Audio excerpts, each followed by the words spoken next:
Assalamualaikum warahmatullahi wabarakatuh. Jumpa lagi di proses pembelajaran online mata pelajaran biologi kelas 11. Sekarang kita akan belajar tentang komponen kimiawi penyusun sel. Namun, sebelum kita belajar tentang komponen kimiawi penyusun sel, mari kita lihat kompetensi dasar dan tujuan pembelajaran kita. Ya, itulah komponen dasar dan tujuan pembelajaran kita yang nanti akan kita selesaikan. Kita tahu bahwa sel dikatakan sebagai unit struktural dan fungsional terkecil dari makhluk hidup, di mana sel dapat juga melakukan berbagai proses kehidupan. Misalkan respirasi, transportasi, reproduksi, ekskresi, sekresi, dan sintesis. Selain itu, sel juga berperan sebagai unsur hereditas bagi makhluk hidup, yaitu menurunkan sifat genetis dari induk kepada anaknya. Nah, seluruh kegiatan kehidupan sel tersebut merupakan akibat daripada reaksi kimia yang berlangsung di dalam sel.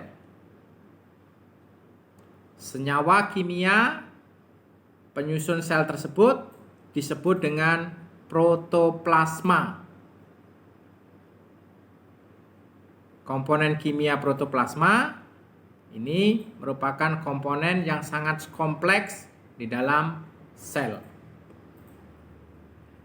Secara garis besar, komponen kimia sebuah sel terdiri atas unsur mikro, unsur makro, senyawa organik, dan senyawa anorganik.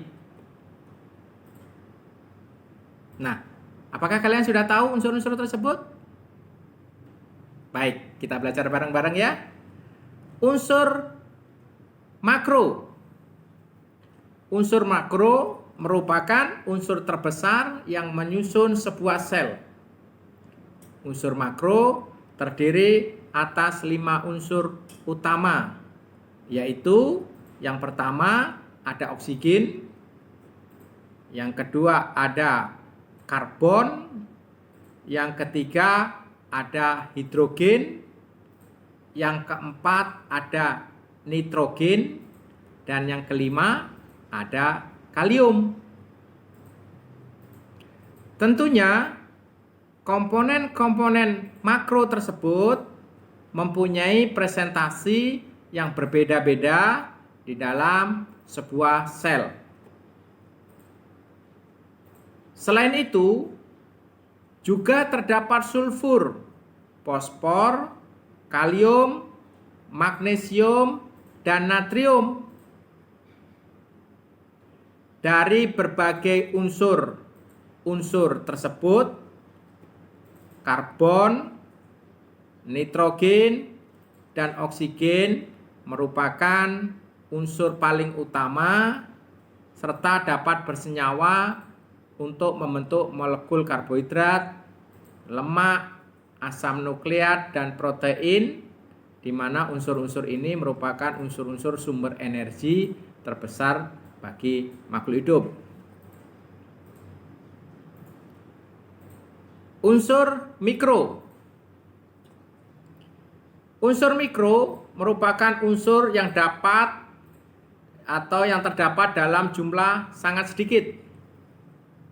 Beberapa jenis unsur mikro dalam sel antara lain ada besi, ada tembaga, ada kobalt, ada mangan, ada seng, ada molibdenum, ada boron, dan ada silikon.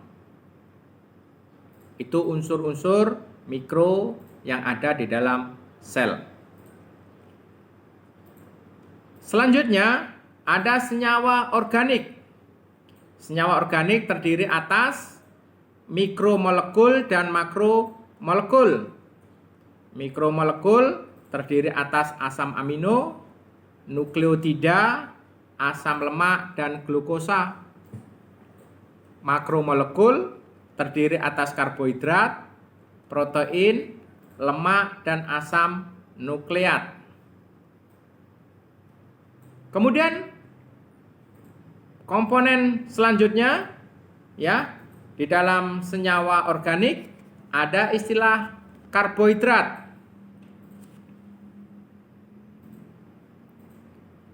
Karbohidrat tersusun dari unsur karbon, hidrogen, dan oksigen. Karbohidrat terdiri atas rangkaian molekul-molekul gula yang disebut dengan monosakarida.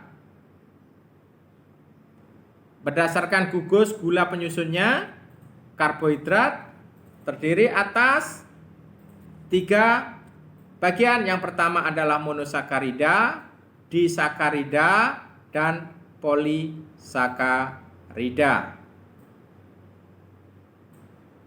Kemudian protein. Protein merupakan senyawa organik terbesar yang menyusun sel dan merupakan polimer dari asam amino yang saling berikatan dengan ikatan peptida. Protein tersusun dari karbon, hidrogen, oksigen, dan nitrogen. Serta kadang-kadang terdapat sulfur, fosfor sebagai unsur tambahannya. Kemudian senyawa selanjutnya yaitu lipid atau lemak. Lipid tersusun dari unsur-unsur karbon, hidrogen, dan oksigen. Lipid merupakan senyawa yang bersifat hidrofobik dan larut dalam pelarut organik. Di dalam sel terdapat bermacam-macam lipid, diantaranya adalah fosfolipid, glikolipid, dan steroid. Kemudian senyawa selanjutnya yaitu nukleotida dan asam nukleat. Asam nukleat adalah makromolekul yang sangat penting untuk kelangsungan hidup sel. Asam nukleat terdiri atas 2 macam, yaitu asam nukleat deoksiribosonukleat atau disebut dengan DNA, dan asam ribosanukleat atau disebut dengan RNA. Kemudian senyawa anorganik. Senyawa anorganik yang menjadi komponen kimiawi sel diantaranya adalah air, garam-garam mineral, dan gas. Air merupakan senyawa penyusun sel terbesar di dalam berat sel, antara 50-60% dari berat sel. Air berperan sangat penting pada kehidupan sel maupun kehidupan semua organisme. Air merupakan pelarut dan pengangkut senyawa-senyawa yang diperlukan sel maupun limbah yang harus dibuang. Kemudian senyawa anorganik selanjutnya yaitu garam-garam mineral. Garam-garam mineral di dalam sel terdapat dalam bentuk ion positif dan ion negatif. Beberapa contoh di dalamnya misalkan NaCl, ya, MgCl, CaSO4, NaHCO4, NCO3, ya, serta garam-garam mineral lainnya, ya, di mana berfungsi untuk mempertahankan tekanan osmotik dan keseimbangan asam basah dalam sel. Selanjutnya senyawa anorganik gas, yaitu beberapa gas yang terlibat dalam aktivitas sel, antara lain ada karbon dioksida, ada oksigen, dan amonia. Baik anak-anakku, apakah kalian sudah memahami tentang komponen penyusun kimia sel? Mudah-mudahan kalian bisa memahami semua. Demikian pertemuan pertemuan online pembelajaran biologi untuk mata pelajaran biologi di kelas 11. Demikian, assalamualaikum warahmatullahi wabarakatuh.